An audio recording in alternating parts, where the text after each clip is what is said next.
ไม่ฝากก่อนป้าป้าครับข้าวโยนป้า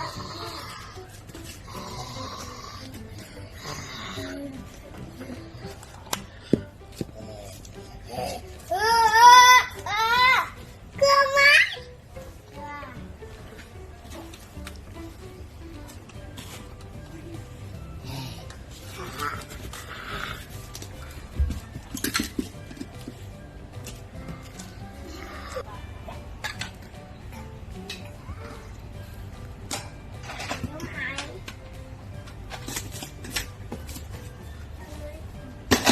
อ้าวยู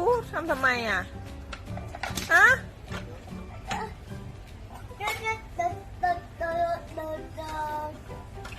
มาวิ่งกับวิ่งกับมาวิ่งกับวางดีๆเลยหนักก็วางสิ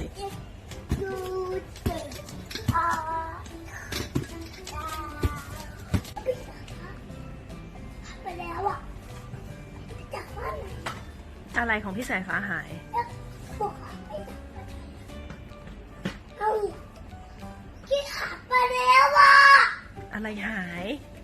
หนูของพี่ขาไปแล้วอ่ะหนูของพี่ขาไปแล้วอ่ะพี่เจี๊ยบ อะไรหายครับพี่สายฟ้าฮะ ไปแล้วอ่ะ พี่สายฟ้าครับพี่สายฟ้าสายฟ้าครับเดี๋ยวยูครับยูครับยูครับยูครับไม่เอาของเล่นใส่ปากลูกไม่ใช่น้ำพี่สายฟ้าบอกน้องสิบอกน้องยังไงน้องพายุ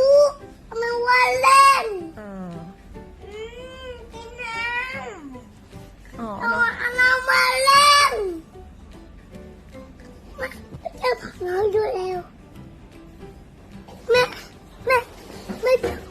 จะพายุแล้วโอเคแม่บอกน้องพายุครับน้องพายุครับ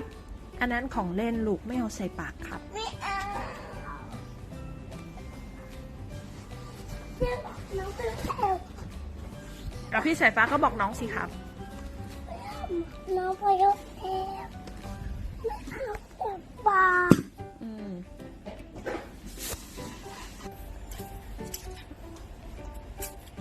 กินน้ำปลาสายฟ้า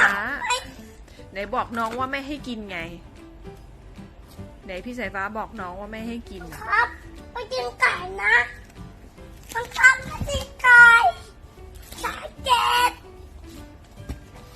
มันไม่กินไก่ส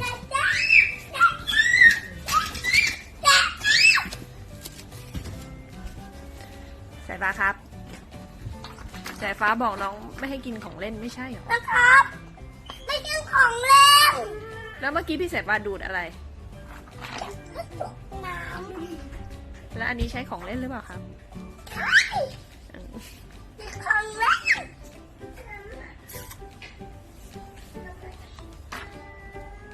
แบบนี้ไม่ให้อมของเล่นเพราะเดี๋ยวมันจะติดคอรู้ไหมครับรู้ไหมครับสายฟ้าอ๋อนี่ทำอะไรสระผมเหรอสระผมให้ใครนะหมูอ๋อใช้อะไรสระใช้ครีมเหรอไหนอ่ะนี่อะไรอ๋อไม่ใช่น้ำดื่มแล้วใช่ไหมนะแล้วสระยังไงครับก็ทำนี้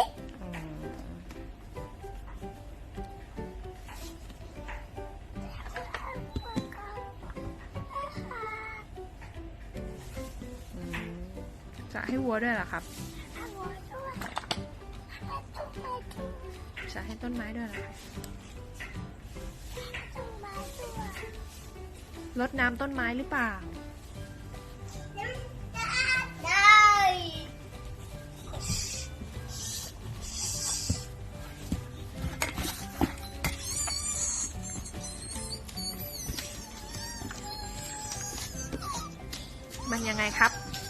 มันยังไงครับพี่ประยุทธ์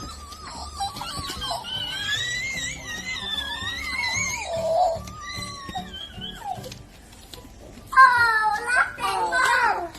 โอ้